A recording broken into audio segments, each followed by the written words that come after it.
नमस्कार, मैं हूं अजय। बॉलीवुड में ड्रग का मुद्दा उठाने वाले बीजेपी सांसद रवि किशन ने आज फेसबुक पोस्ट की है और इसमें उन्होंने कहा है कि नशा फूंक कर है बढ़ी किसकी अब तक शान, चिता सरीखा तन जले घर होवे शमशान। बॉलीवुड का हित यही समझो, ध्यान लगाए सभी नशे से मुक्त हो, ऐसा होए उपाय। वीर शिवा की भूमि पर बंद करो ये पाप, मर्यादा का जन्म हो तभी मिटेगा ताप। ये कुछ शायराना अंदाज में रवि किशन का ट्वीट बॉलीवुड में ड्रग के खिलाफ। आपको पता है कि इससे पहले संसद में बयान दिया था, कहा था कि किस तरीके से बॉलीवुड में ड्रग का कारोबार चलता रहा है और यह बंद होना चाहिए, इसके खिलाफ कानून लाया जाना चाहिए। रवि किशन ने संसद में सवाल उठाया तो जया बच्चन ने विरोध किया था और कहा था जिस थाली में खाते हो उसी पर छेद करते हो। बॉलीवुड के खिलाफ बात बोलने पर आड़े हाथों ले लिया था जया बच्चन ने, तो इसी का जवाब आज रवि किशन का। और बॉलीवुड अभिनेत्री और भाजपा सांसद हेमा मालिनी ने इस बीच कहा है कि बॉलीवुड का सम्मान हमेशा ऊंचा रहेगा और कोई भी ड्रग या नेपोटिज्म का आरोप लगाकर नीचे नहीं गिरा सकता। उन्होंने ये कहा है कि फिल्म इंडस्ट्री का बचाव किया हेमा मालिनी ने, मुझे नाम सम्मान प्रसिद्धि सभी इस इंडस्ट्री से मिली, ऐसे आरोप लगाना वास्तव में दुखद है। उन्होंने कहा कि हालांकि ऐसे कुछ मामले भी सामने आए हैं तो इसका मतलब ये नहीं कि पूरी इंडस्ट्री ही खराब है। नेपोटिज्म पर भी उन्होंने बात रखी। हेमा मालिनी ने कहा कि अगर किसी का बेटा या बेटी इंडस्ट्री में आती हैं तो इसका मतलब ये नहीं कि वो सुपरस्टार बन गए। प्रतिभा और किस्मत जरूरी होती है।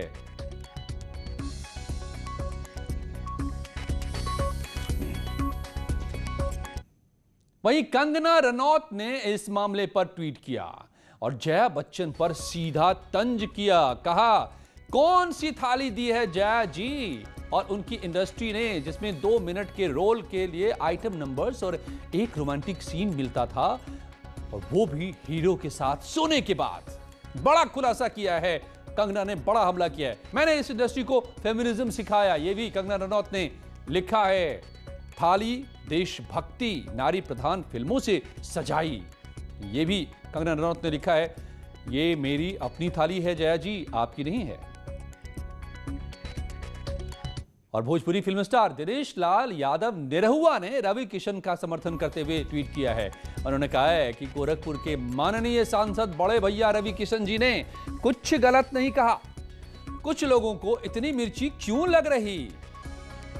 अब ये दिनेश लाल निरहुआ का ये बयान क्या बॉलीवुड स्टार के नाते है या समाजवादी पार्टी की तरफ से भी है, क्या है? दिनेश लाल निरहुआ का निशाने पर कौन कौन है? बहरहाल सीधा समर्थन कि रवि किशन ने जो कहा है सही कहा है।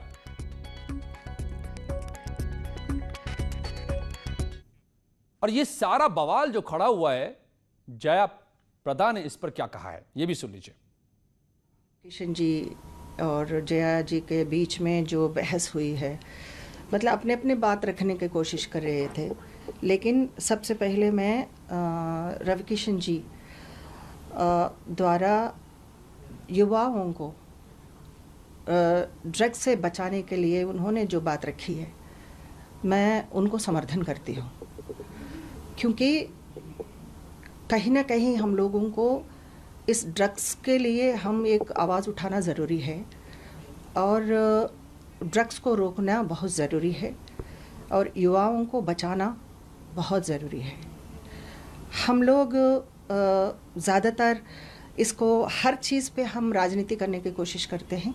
मैं नहीं चाहती हूँ कि ख़ास तौर इस मामले में राजनीति नहीं करना चाहिए। यूपी के पूर्व सीएम कल्याण सिंह को गाजियाबाद के यशोदा हॉस्पिटल में शिफ्ट किया गया है। कल्याण सिंह की हालत फिलहाल स्थिर बताई जा रही है। कल कल्याण सिंह का मेडिकल बुलेटिन जारी किया जाएगा। कल्याण सिंह को एयर एम्बुलेंस के जरिए लखनऊ के एसजीपीजीआई से गाजियाबाद के हिंडन एयरपोर्ट पर पहले लाया गया, जहां से उन्हें रोड के जरिए यशोदा अस्पताल में पहुंचाया गया। आपको बताएं कि कल्याण सिंह कोरोना पॉजिटिव पाए गए हैं। 2 दिन पहले कल्याण सिंह को लखनऊ के एसजीपीजीआई में भर्ती कराया गया था, लेकिन अब उन्हें गाजियाबाद के यशोदा अस्पताल शिफ्ट किया गया है।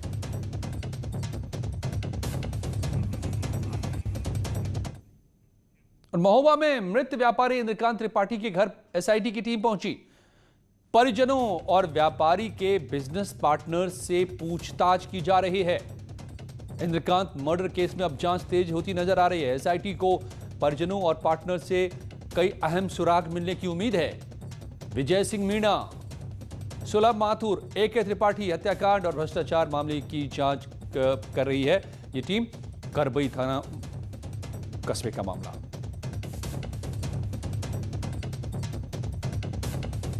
ये माननीय मुख्यमंत्री जी का आदेश के अनुसार यहाँ सिट टीम एक गठित हुआ। सिट टीम में अध्यक्ष के रूप में IG Varanasi range Shri Vijay Singh Meena sir इसका अध्यक्ष है और उसमें एक DIG और एक SP भी सदस्य है। ये 3 सदस्यों का ये सिट टीम आज महोबा आई हुई है और इसको घटनास्थल के निरीक्षण किया और कुछ लोगों से पूछताछ किया और आज जो है पूरा जांच पड़ताल में लगी है। तो इस टीम को जो है 1 सप्ताह के अंदर इस घटना के संबंध में संपूर्ण जांच करके एक रिपोर्ट DGP महोदय को प्रेषित करना होगा। तो मेरठ से खबर है, अवैध शराब के खिलाफ पंचायत हुई है। अब ये पंचायत सियासी रुख लेती जा रही है। मीरपीर जखेड़ा गांव में ये पंचायत का मामला है। मृतक के परिजनों ने जानी थाने में दिया एप्लीकेशन। समाजवादी पार्टी नेताओं पर लगाया है आरोप। कहा है कि पंचायत और धरना प्रदर्शन के लिए उकसाया जा रहा है। पंचायत में शामिल होने से मना करने पर धमकी दी जाती है। मीरपुर जखेड़ा गांव में हुई थी अवैध शराब से 3 लोगों की मौत। आज SP नेताओं को दिखाए गए हैं यहां पर काले झंडे। लोगों ने काले झंडे दिखाकर मौतों पर सियासत का विरोध किया है। बड़ी खबर मेरठ से, समाजवादी पार्टी पर आरोप कि उकसाया जा रहा है लोगों को पंचायत के लिए, पंचायत करने के लिए।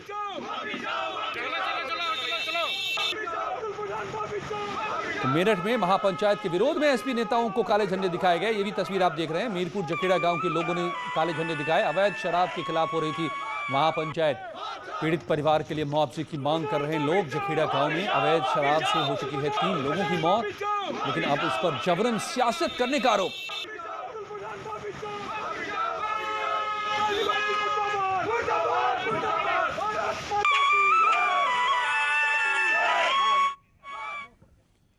और यूपी में लव जिहाद के बढ़ते मामलों पर RSS ने अब कमर कस लिया है। लव जिहाद को रोकने के लिए शहर शहर गांव गांव जागरूकता अभियान चलाने का RSS ने ऐलान किया है। प्रशासन के साथ मिलकर लव जिहाद को रोकने का RSS ने मन बनाया है। बजरंग दल ने इस बीच साफ किया है कि अगर लव जिहाद की कोशिश की गई तो वो उनके खिलाफ सख्त कार्रवाई करेंगे।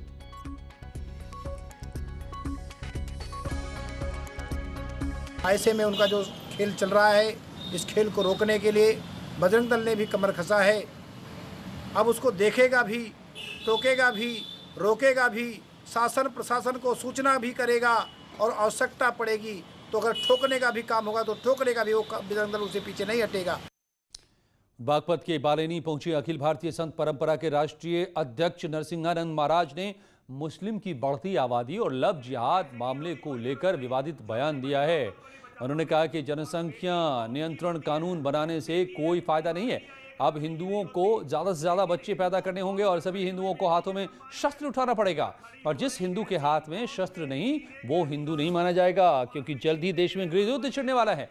नरसिंहानंद सरस्वती ने कहा कि आने वाले साल 2029 में देश का PM भी एक मुस्लिम बनने जा रहा है, तभी देश की स्थिति बदतर हो जाएगी। ऐसे में सभी को तैयार रहने की जरूरत है। सबसे बड़ा मुद्दा इस देश में है कि यहाँ जो मुसलमानों की आबादी बढ़ रही है, मुसलमानों की मारक जनसंख्या बढ़ रही है, इसे कंट्रोल करो किसी तरह से। लेकिन सरकारें अब इसे कंट्रोल नहीं कर सकती। इसीलिए मेरा हिंदुओं से कहना है कि हिंदू अपनी आबादी बढ़ाएं। केवल 9 साल का समय आपके पास है। 2029 में भारत का प्रधानमंत्री मुसलमान बनेगा और जिस दिन भारत का प्रधानमंत्री मुसलमान बना, ये जितने पैसे वाले धनाढ्य लोग घूम रहे हैं अपने धन के अहंकार में, जितने ये धर्माचार्य बने घूम रहे हैं, जितने ये नेता बने घूम रहे हैं, इन सबको पहले काटा जाएगा। किसी का ना धन बचेगा, ना संपत्ति बचेगी, ना घर की औरतें बचेंगी। जो हालत पाकिस्तान में आज है, जो बांग्लादेश में आज है, जो अफगानिस्तान में आज से 40 साल पहले थी, वही हालत हिंदुओं की इस भूखंड में होगी। सीएम योगी ने आज पेंशन पाने वालों से सीधे बात की। इस दौरान सीएम ने कई योजनाओं के फायदा जिनको पहुंच रहा है उनके खाते में ऑनलाइन पैसे भी ट्रांसफर किए। सीएम योगी ने पेंशन लाभार्थियों से सीधा संवाद किया। दिव्यांग, वृद्धावस्था और विधवा पेंशन योजना के लाभार्थियों के खाते में ऑनलाइन ट्रांसफर की पेंशन की किश्त भेजी गई। सीएम योगी ने वृद्धावस्था, दिव्यांग, विधवा पेंशन योगा की किश्त का वितरण किया। सीएम योगी कार्यक्रम में फतेहपुर, ललितपुर, अयोध्या, प्रयागराज, वाराणसी, देवरिया और चित्रकूट जिलों के लाभार्थियों से वीडियो कॉन्फ्रेंसिंग के जरिए संवाद किया। कार्यक्रम में समाज कल्याण, दिव्यांग कल्याण, महिला कल्याण मंत्री मौजूद रहे। साथ ही मुख्य सचिव आर.के. तिवारी, प्रमुख सचिव समाज कल्याण समेत दूसरे अधिकारी भी शामिल रहे। सीएम योगी ने वीडियो कॉन्फ्रेंसिंग के जरिए पेंशन लाभार्थियों से बातचीत भी की। सरकारी दफ्तरों में लेट आने वाले अधिकारियों पर भी सीएम योगी सख्ती के मूड में नजर आए। अधिकारियों का सुबह 10 बजे तक दफ्तर में हाजिर होना जरूरी है। कानून व्यवस्था के हिसाब से जिलों की रैंकिंग तय होगी। मुख्तार के बाद अब उसके बेटों पर पुलिस ने शिकंजा कसा है। अंसारी के बेटे अब्बास और उमर पर 25-25 हजार का इनाम घोषित किया गया है। सरकारी जमीन पर अवैध कब्जा कर निर्माण करने का आरोप है। यूपी के बाहुबली मुख्तार अंसारी पर शिकंजा कसता जा रहा है। अब मुख्तार के दोनों बेटों उमर और अब्बास पर 25-25 हजार रुपए का इनाम घोषित किया गया है। दोनों के ऊपर अवैध कब्जे, जालसाजी, साजिश रचने जैसे कई गंभीर धाराएं लगाई गई हैं। एफआईआर दर्ज होने के बाद से दोनों फरार हैं। पुलिस इनकी तलाश में जुटी है। जब कुछ पता नहीं चला तो अब इन पर इनाम घोषित किया गया है। 27 अगस्त को मुख्तार अंसारी का अवैध कब्जे वाला घर गिराया गया था। ये इमारत उन्होंने लखनऊ के जियामऊ में बना रखी थी। इस कार्रवाई के बाद पुलिस ने सरकारी संपत्ति पर अवैध कब्जे के आरोप में मुख्तार अंसारी और उनके बेटों उमर अंसारी एवं अब्बास अंसारी पर कई धाराओं में मुकदमा दर्ज किया। अब्बास के ऊपर लखनऊ के महानगर थाने में भी एफआईआर दर्ज है। धोखाधड़ी से असलहा, लाइसेंस और हथियार खरीदने के आरोप हैं। इस मामले में अब्बास हाई कोर्ट से अग्रिम जमानत पर है।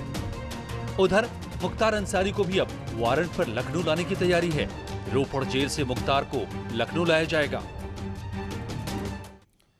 बाहुबली विधायक विजय मिश्र की पत्नी एमएलसी रामलली मिश्र और उनके कारोबारी बेटे विष्णु मिश्रा के खिलाफ कुर्की की प्रक्रिया शुरू हो गई है। मुख्य न्यायिक मजिस्ट्रेट की अदालत ने दोनों आरोपियों को भगोड़ा घोषित कर दिया है। रिश्तेदार का मकान और अन्य संपत्ति कब्जा करने के मामले में चित्रकूट की जेल में बंद विधायक विजय मिश्रा की मुश्किलें और बढ़ गई हैं। मामले में फरार चल रही विजय मिश्रा की एमएलसी पत्नी और कारोबारी बेटे को पुलिस ने भगोड़ा घोषित किया है। इसके अलावा कोर्ट ने संपत्ति कुर्की का नोटिस भी जारी किया है। नोटिस में कहा गया है कि अगर 15 सितंबर तक दोनों हाजिर नहीं होते तो संपत्ति को जब्त कर लिया जाएगा। भदोही के ज्ञानपुर विधानसभा से चौथी बार विधायक बने बाहुबली विजय मिश्रा के खिलाफ उनके ही रिश्तेदार ने संपत्ति कब्जे का आरोप लगाया था। विधायक पर मकान में जबरदस्ती रहने और अन्य संपत्तियों पर कब्जा करने के लिए वसीयत लिखने का दबाव बनाने का आरोप है। शिकायतकर्ता ने विधायक की पत्नी रामलली मिश्रा और कारोबारी बेटे विष्णु मिश्रा को भी आरोपी बनाया है। कुछ दिनों पहले पुलिस ने केस दर्ज कर विजय मिश्रा को मध्य प्रदेश के मालवा से गिरफ्तार कर उसे जेल भेजा था। वहीं उनकी एमएलसी पत्नी और बेटा लगातार फरार चल रहे हैं।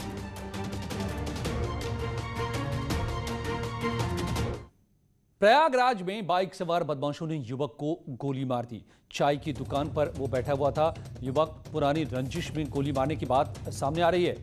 खबर आ रही है कि प्रधानी के चुनाव को लेकर दोनों के बीच रंजिश थी और इसी वजह से गोली मारी। सराय इनायत थाना क्षेत्र के सहसों बाजार में यह घटना घटी।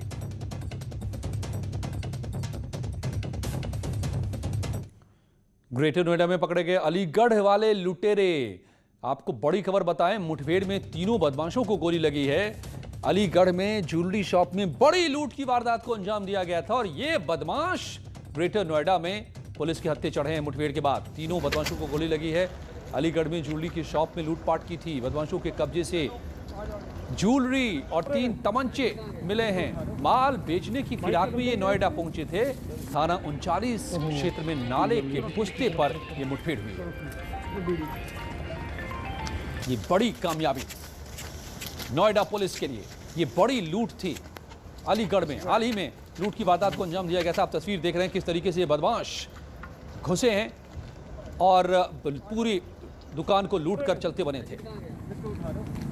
3 लोग संदिग्ध एक बाइक पर नजर आए तो हम लोगों की टीम ने इन लोगों को रोकने का प्रयास किया, तो रुकने की बजाय इन लोगों ने वहां से अपनी बाइक को भगाया और उसी क्रम में जो हम लोगों की टीम थी उन्होंने इनको चेज़ करना शुरू किया। जो अन्य टीमें थीं हमारी, पीसीआर, चौकी इंचार्ज वगैरह, उन लोगों को भी मैसेज कम्युनिकेट किया गया। तो और भी जगहों से घेराबंदी इनकी होनी शुरू हुई और ये बंदे के किनारे पे ये एक एस्केप रूट है, एक रास्ता है जहाँ पे इन लोगों ने जब आए तो क्योंकि हमारी टीम ने चारों तरफ से घेराबंदी कर ली थी तो नोएडा हो या आगरा, अपराधियों के खिलाफ पुलिस का जबरदस्त एक्शन जारी है।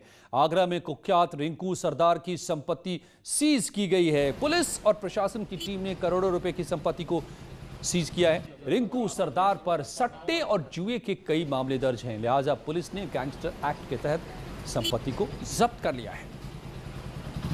सिंह उर्फ रिंकू सरदार, जो कि सट्टे और जुए के मामले कई इस पे दर्ज है, अन्य धाराओं में भी इसके ऊपर कई थानों में मामले दर्ज है।